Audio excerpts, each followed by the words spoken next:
Imitation de Jésus-Christ, troisième chapitre, de la doctrine de la vérité. Heureux celui que la vérité instruit elle-même, non pas par des figures ou des paroles qui passent, mais en se montrant telle qu'elle est. Notre raison et nos sens voient peu et nous trompent souvent.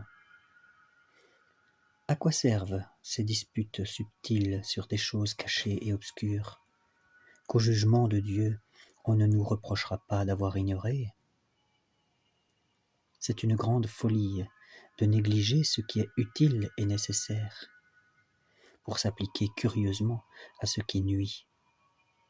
Nous avons des yeux et nous ne voyons pas. Que nous importe ce qu'on dit sur les genres et sur les espèces? Celui à qui parle le Verbe éternel est délivré de bien des opinions. Tout vient de ce Verbe unique. Jésus, le Verbe, de lui procède toute parole, il en est le principe et c'est lui qui parle en dedans de nous.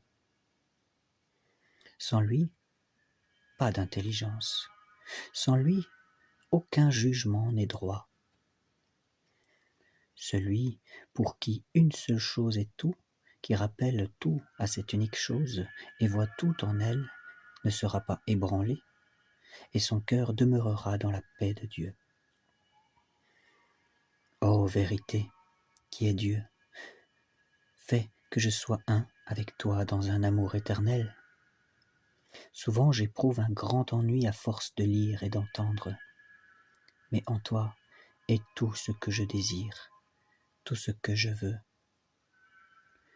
Que tous les docteurs, les philosophes se taisent, que toutes les créatures soient dans le silence devant toi.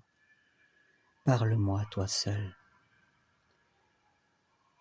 Plus un homme est recueilli en lui-même et dégagé des choses extérieures, plus son esprit s'étend et s'élève sans aucun travail, parce qu'il en reçoit d'en haut la lumière de l'intelligence. Une âme pure, simple, ferme dans le bien, n'est jamais dissipée au milieu même des plus nombreuses occupations, parce qu'elle fait tout pour honorer Dieu, et que, tranquille en elle-même, elle tâche de ne se rechercher en rien. Qu'est-ce qui vous fatigue et vous trouble, si ce n'est les affections immortifiées de votre cœur? L'homme bon et vraiment pieux dispose d'abord au-dedans de lui tout ce qu'il doit faire au dehors. Il ne se laisse pas entraîner dans ses actions au désir d'une inclination vicieuse, mais il les soumet à la règle d'une droite raison. Qui a un plus rude combat à soutenir que celui qui travaille à se vaincre? C'est là ce qui devrait nous occuper uniquement, combattre contre nous-mêmes, devenir chaque jour plus fort contre nous, chaque jour faire quelques progrès dans le bien, à l'image de Jésus-Christ. Toute perfection dans cette vie est mêlée de quelque imperfection, et nous ne voyons rien qu'à travers une certaine obscurité. L'humble connaissance de vous-même est une voie plus sûre pour aller à Dieu que les recherches profondes de la science. Ce n'est pas qu'il faille blâmer la science ou la connaissance.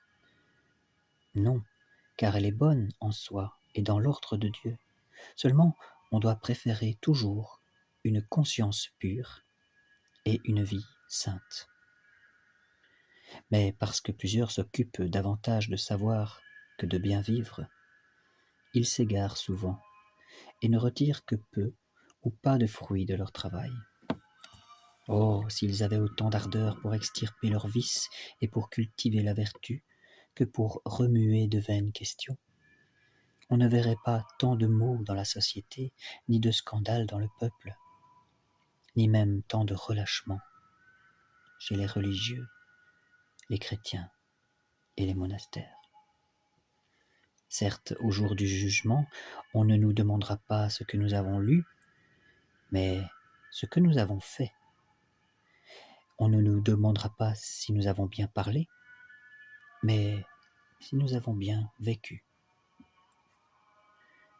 Dites-moi, où sont maintenant ces maîtres et ces docteurs que vous avez connus lorsqu'ils vivaient encore et qu'ils florissaient encore dans leur science?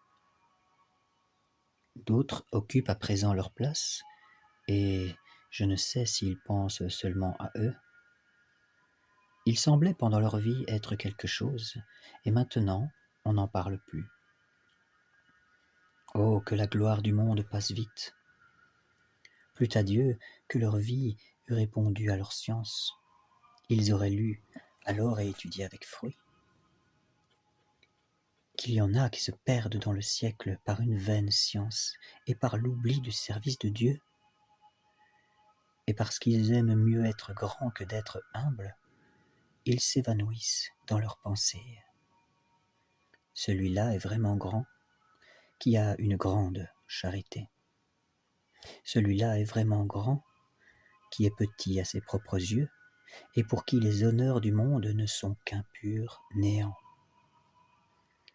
Celui-là est vraiment sage, qui, pour gagner Jésus-Christ, regarde comme de la boue toutes les choses de la terre.